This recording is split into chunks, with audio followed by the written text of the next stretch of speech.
Bonjour, les silhouettes féminines découpées à la lueur des lampadaires sont nombreuses ce mercredi en une de la presse nationale et régionale. Le débat sur la pénalisation des clients de prostituées est ouvert. Alors que le texte de loi est examiné en cette fin de semaine, les journaux relaient les paroles de politiques, de professionnels ou d'usagers. Et le moins que l'on puisse dire, c'est que le sujet divise.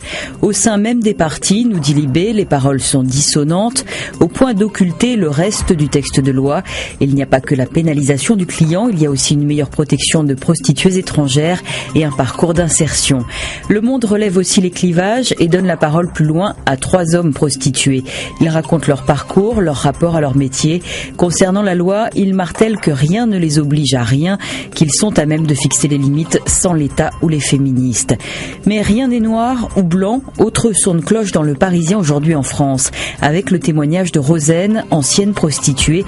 À 57 ans, elle se voit comme une survivante.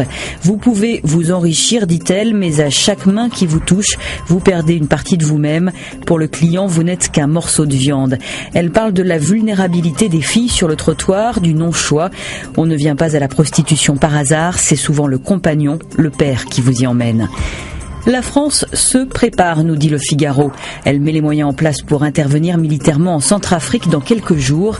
Comme pour le Mali, rappelle le journal, le pays a commencé par prévenir de ses intentions les autres nations et les institutions internationales. Depuis septembre, Paris juge la situation critique dans ce pays qui a basculé dans le brigandage et la haine. Le pouvoir ne parvient pas à contrôler le pays, à part le centre de la capitale, et encore à peine. Dans le Parisien aujourd'hui en France, Sœur Paulette, installée depuis 50 ans à Bangui, témoigne. Elle n'a jamais vu une telle violence, une telle sauvagerie.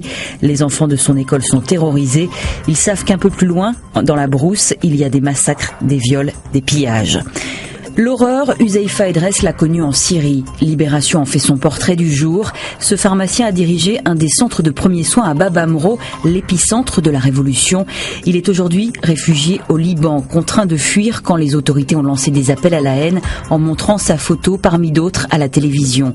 Humain avant d'être héros, il évoque lors de sa rencontre avec les journalistes ce qu'il a vécu en Syrie, la mort mais aussi sa passion pour la famille royale britannique. Il se dit très déçu que l'Amérique et la France n'ait rien fait, aucun bombardement après l'attaque chimique dans les faubourgs de Damas. Vous dites que vous êtes les amis des Syriens, mais les amis sont là quand on a besoin d'eux. Et de revenir à la reine Elisabeth, songez que les Anglais peuvent lui demander des comptes sur l'argent qu'elle dépense pour ses tenues. Bachar, lui, peut tuer tous ceux qu'il veut et personne ne peut rien lui demander.